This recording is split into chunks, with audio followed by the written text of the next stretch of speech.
बिस्मिल्लाहिर्रहमानिर्रहीम। अस्सलाम वालेकुम स्टूडेंट्स। आज हमारा फिज़िक्स पार्ट 1 HSSC पार्ट 1 का खैबर पख्तूनख्वा की जो न्यू कोर्स फेडरल बोर्ड ने लगाया है उसका सेकंड लेक्चर है, जहां हम स्टार्ट कर रहे हैं साइंटिफिक नोटेशन से। इससे पहले का लेक्चर पार्ट 1 की जो वीडियो है उसमें ऑलरेडी अवेलेबल है, इंशाल्लाह वो भी मैं आपके साथ जल्दी शेयर करूँगा। एंड ये साइंटिफिक नोटेशंस आज हमारा ये टॉपिक है, सेकंड जो हमारा लेक्चर स्टार्ट हो रहा है। तो सबसे पहले हम देखेंगे कि साइंटिफिक नोटेशंस को हम डिफाइन कैसे करते हैं। ठीक है, तो इसकी डेफिनेशंस को मैंने दो तरह से लिखा हुआ है। Writing the number some power of 10, कि जब भी आप किसी नंबर को सम पावर ऑफ 10 की फॉर्म में लिखते हैं या स्टैंडर्ड फॉर्म, ठीक है, इसको दूसरा नाम दिया जाता है, स्टैंडर्ड फॉर्म भी नाम दिया जाता है। इससे आप कहते हैं साइंटिफिक नोटेशन। मीन्स कि जब भी आपके पास कोई वैल्यू हो, आप उसको पावर्स ऑफ 10 की फॉर्म में कन्वर्ट कर दें तो वो आपके पास साइंटिफिक नोटेशन आ जाता है। क्लियर?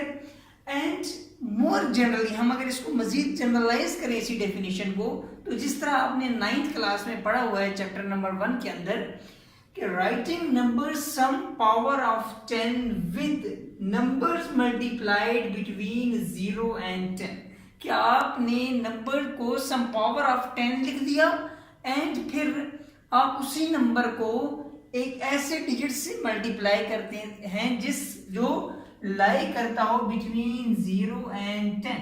बिटवीन 0 and 10 का मतलब है कि नाइदर 0 नॉर 10, 1 से लेकर 9 तक कोई भी डिजिट हो सकता है। ठीक है, इसकी कुछ एग्जांपल, जिस तरह मेरे पास था 36,000, मैंने इसको देखें, इसको साइंटिफिक नोटेशन की फॉर्म में लिखा है। अभी जब ये 36,000 लिखा हुआ था तो ये इसकी ऑर्डिनरी फॉर्म है। ठीक है, इसको आप कहते हैं ऑर्डिनरी फॉर्म। यहाँ पे आपको डेसिमल जब नजर नहीं आ रहा तो इसका मतलब ये अंडरस्टूड होता है कि यहाँ पे डेसिमल लाई करता है बिल्कुल एंड पे। तो इन साइंटिफिक नोटेशन हमने डेसिमल को मूव कर देना होता है कहाँ पे? After first non zero digit. मेरी बात गौर से सुने, हमने डेसिमल को मूव करना होता है after first non zero digit. ठीक है, तो अभी आप गौर करें मैंने कितने डिजिट मूव किया है? 1 2 3 एंड दिस इज 4। क्योंकि फर्स्ट नॉन जीरो डिजिट 3 है तो मैं 3 के फौरन बाद डेसिमल लगाऊंगा। मैंने 4 डिजिट मूव किए हैं और मैंने राइट से लेफ्ट डेसिमल को मूव किया है। तो जब भी आप राइट से लेफ्ट डेसिमल को मूव करेंगे तो पार आपके पास हमेशा पॉजिटिव आएगी। जिस तरह आप यहाँ पे देखिए 3.6 इंटू 10 रेज़ पावर 4 क्यों आया है? क्योंकि मैंने 4 डिजिट मूव किया था और पॉइंट आ गया है 3 के बाद, because 3 is first non zero digit in this example. ठीक है, अभी इसी की आप दूसरी एग्जांपल देखें। मेरे पास एक ऑर्डिनरी फॉर्म थी 0.00124। ठीक है, अभी यहां पे 0 आ रहा है after non zero digit. After means कि आपके पास ये जो पॉइंट आ रहा है इससे पहले 0 है। हमने साइंटिफिक नोटेशन में डेसिमल या पॉइंट को लगाना होता है after first non zero digit. तो मैं इस पॉइंट को क्या करूंगा? मूव करूंगा after first non zero digit, और जहां पे वो नॉन जीरो डिजिट है 1, मैंने पॉइंट को मूव किया after first non zero digit. तो ये नॉन जीरो डिजिट तक जाते हुए मुझे कितने डिजिट्स को पास करना पड़ा? 1 2 and 3। तो देखें मैंने 1.24 और 10 रेज़ पावर 3 लिखा है, लेकिन उसके साथ माइनस का साइन लगाया है। क्यों? क्योंकि जब भी आप लेफ्ट टू राइट मूव करेंगे तो आपके पास जो पावर आएगी वो क्या आएगी? वो पावर आपके पास नेगेटिव में आएगी। ये बातें मेरी गौर से सुने साइंटिफिक नोटेशन में, कि आपके पास लेफ्ट टू राइट पावर हमेशा नेगेटिव और राइट टू लेफ्ट मूव करते हुए पावर हमेशा पॉजिटिव। 10 की पावर कितनी आएगी? जितने आप डेसिमल मूव करते हैं। ठीक है, तो ये आपके पास इस तरीके से स्टैंडर्ड फॉर्म में लिखा जाता है। अभी इसी के रेलेवेंट में आपको कुछ प्रैक्टिस वर्क दे रहा हूं। ये मैंने 3 क्वेश्चन लिखे हैं जिसमें ये दोनों कंडीशंस फुलफिल कर रहे हैं। ठीक है, आपने इनको सॉल्व करना है और देन इनको आपने ये ऑर्डिनरी फॉर्म के अंदर लिखे हुए हैं। ठीक है, आपने इनको साइंटिफिक नोटेशन की फॉर्म में, ये जिससे आप स्टैंडर्ड फॉर्म भी कहते हैं, उस फॉर्म में आपने इसे लिखना है। क्लियर? देन नेक्स्ट टॉपिक जो आपके पास इस बुक के अंदर है वो है about prefixes of the power of 10। Power of 10 इधर क्या उसका मकसद दे रहा है वो तो हम बाद में देखते हैं। सबसे पहले प्रीफिक्सेस, जो आपने ऑलरेडी 9th क्लास के अंदर पढ़ा हुआ है, फर्स्ट चैप्टर के अंदर ही। तो प्रीफिक्सेस को आप डिफाइन करते हैं। Prefixes are the words or letters added before an SI unit. कि प्रीफिक्सेस वो वर्ड्स हैं या वो लेटर्स हैं जो किसी भी एसआई यूनिट से पहले आप लिखते हैं। फॉर एग्जाम्पल, मैंने चंद commonly use prefixes as an example लिए, दैट इज नैनो, ठीक है, और इसका मल्टीपल है 10⁻⁻⁹। पीको, इसका मल्टीपल है 10⁻⁻12। Mega 10⁻⁶, kilo 10⁻3 and micro 10⁻⁻6। ये मैंने चंद प्रीफिक्सेस लिए हैं, ठीक है। इसके अलावा भी हैं, लेकिन ये मोस्ट कॉमनली जो यूज प्रीफिक्सेस होते हैं उनकी मैंने एग्जांपल ली है। अभी हमारा टॉपिक था prefixes for the powers of 10। देखिए, जिस तरह मैंने आपको साइंटिफिक नोटेशन के अंदर बताया है कि हम साइंटिफिक नोटेशन में नंबर्स को पावर ऑफ 10 की फॉर्म में लिखते हैं, तो उस पावर ऑफ 10 की जगह आप क्या लिख सकते हैं?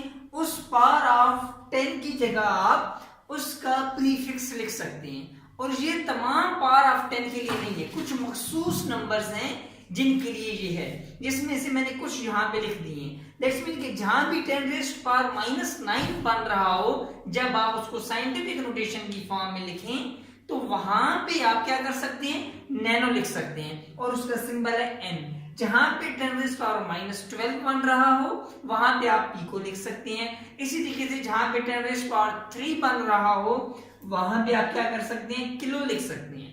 तो ये कुछ मखसूस हैं, बाकी भी आपकी बुक के ऊपर गिवन है इस टॉपिक के अंदर।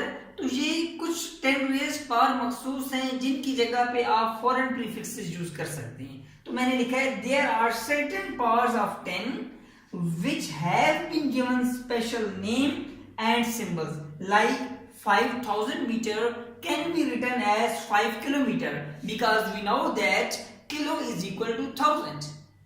क्लियर? तो ये आपके पास कुछ 10 पावर्स ऑफ 10 ऐसी हैं जिनको आप प्रीफिक्सेस की मदद से सिंप्लीफाई करके लिख सकते हैं। अंडरस्टूड? अभी आपके पास soon after this next topic है conventions for using SI units. कि ये जो आप एसआई यूनिट्स यूज करते हैं, सिस्टम इंटरनेशनल की यूनिट्स जो आपने 9th क्लास में पढ़ ली थी, इधर भी आप फर्स्ट लेक्चर के अंदर पढ़ चुके हैं एसआई यूनिट्स। आप उनके लिए कन्वेंशंस कौन सी यूज करते हैं, आप कैसे उन्हें एक्सप्रेस करते होते हैं? तो इसका फर्स्ट पॉइंट है कि first full name of unit does not begins with capital letter even if name after scientist like Newton।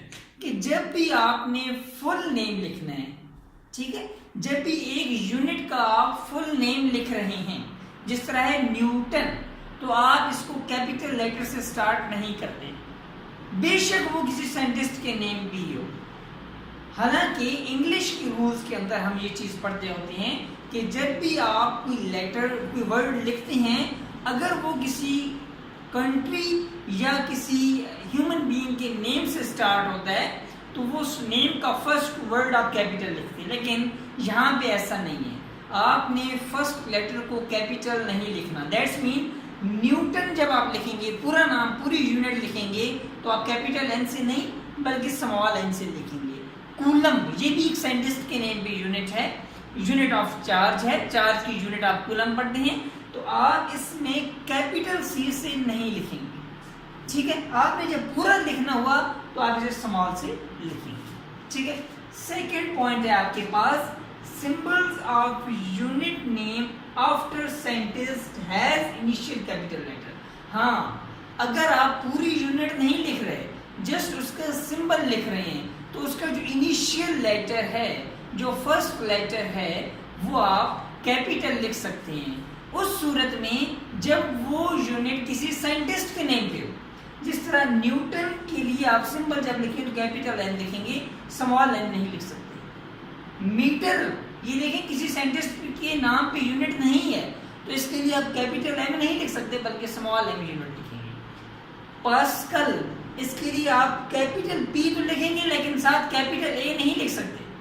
इसकी यूनिट का जो सिंबल है वो पी ए है, तो हम ये नहीं लिखेंगे, हमने कहा था सिर्फ इनिशियल लेटर कैपिटल लिखना है, दूसरा लेटर स्मॉल में ही आएगा। क्लियर? यहाँ पे कोई आपको अगर यहाँ तक कोई भी इशू हो तो आप इस वीडियो के कमेंट्स में अपना क्वेश्चन पूछ सकते हैं। Okay, thank you so much. Third point is the prefixes that is micro, milli, pico etcetera is written before the unit adjacent to the unit. For example, means कि आप जो भी prefixes लिख रहे हैं यूनिट से पहले, जिस तरह हमने कहा था ना prefixes की डेफिनेशन में कि prefixes are the words or letters added before the units. ठीक है, तो जो आप prefixes यूनिट से पहले लिख रहे हैं वो यूनिट के साथ बिल्कुल एडजेसेंट हों। एडजेसेंट मीन जुड़े हुए हों, आपस में मिली हुई हों, उनके दरमियान किसी किस्म की स्पेस नहीं आनी चाहिए। कैसे? ये देखें, आपके पास मैंने एग्जाम्पल दी 5 माइक्रोमीटर, माइक्रो प्रीफिक्स है, मीटर यूनिट है, इन दोनों के दरमियान स्पेस नहीं होनी चाहिए। ठीक है, नेक्स्ट है आपके पास the combination of units is written each with 1 space apart. हाँ, आपने 2 यूनिट्स लिखनी है एट अ टाइम, तो आप वहां पे दोनों यूनिट्स के दरमियान 1 फिंगर स्पेस देंगे। ठीक है, combination of units is written each with 1 space apart. 1 space apart का मतलब उनके दरमियान में एक स्पेस होनी चाहिए। जिस तरह आप कंप्यूटर से कुछ टाइप कर रहे होते हैं ना, तो आप एक वर्ड लिखते हैं देन स्पेस, एक letter then space and then दूसरा लेटर।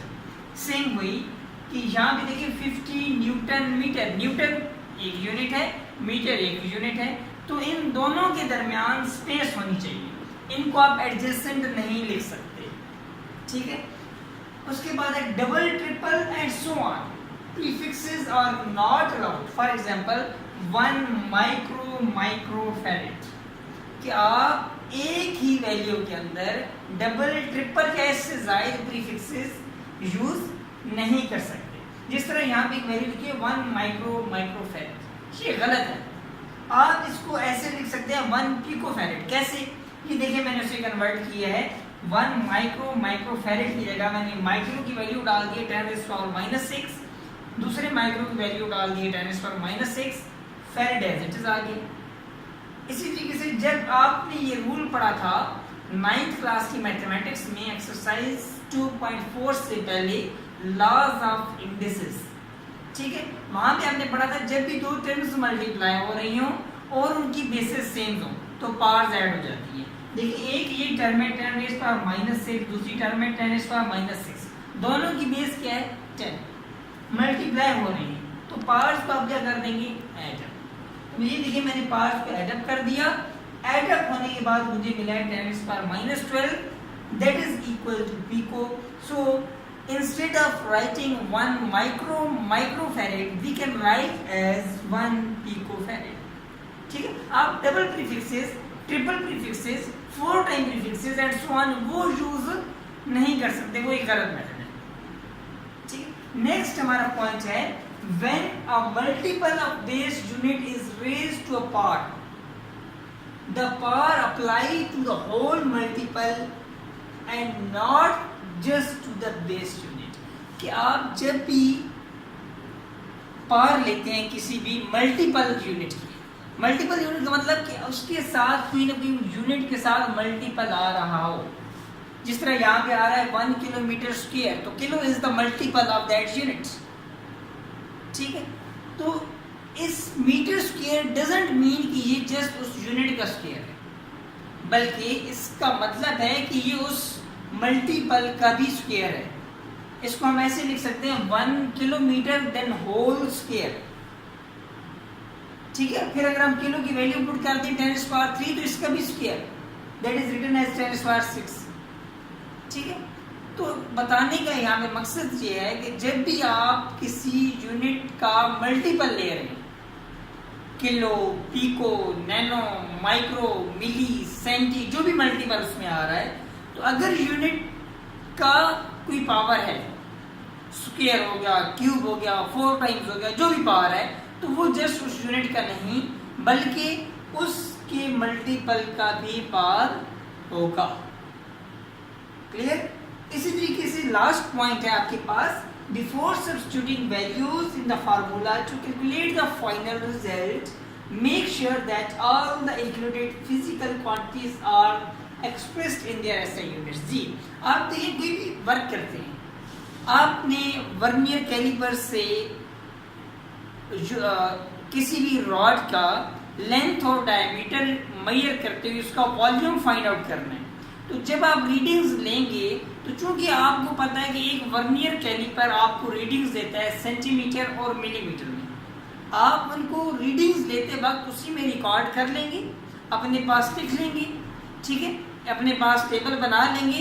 लेकिन जब आपने उसकी कैलकुलेशन करनी है तो हमें पता है कि हमारे पास जितनी भी लेंथ्स हैं उनकी यूनिट होती है मीटर, तो आपने उसको एसआई यूनिट में कन्वर्ट करना है और उसके बाद उसे सॉल्व करना है, ठीक है। मीन्स कि जब भी आप भी कैलकुलेशन करेंगे तो कैलकुलेशन से पहले तमाम यूनिट्स का एसआई फॉर्म में होना जरूरी है, अदरवाइज आपकी वो calculation wrong. Thank you so much. आप ये वीडियोस खुद भी देखें, अपने दोस्तों के साथ इसे शेयर भी करें और जहां तक हो सकता है हमारे इस चैनल को शेयर और सब्सक्राइब करते जाएं, ताकि ये हमारा जो एक नॉलेज को आम करने का कॉन्सेप्ट है ये पूरी दुनिया में हर जगह फैल जाए और हर एक इंसान, हर एक स्टूडेंट इससे फ़ायदा उठा सके। हमारा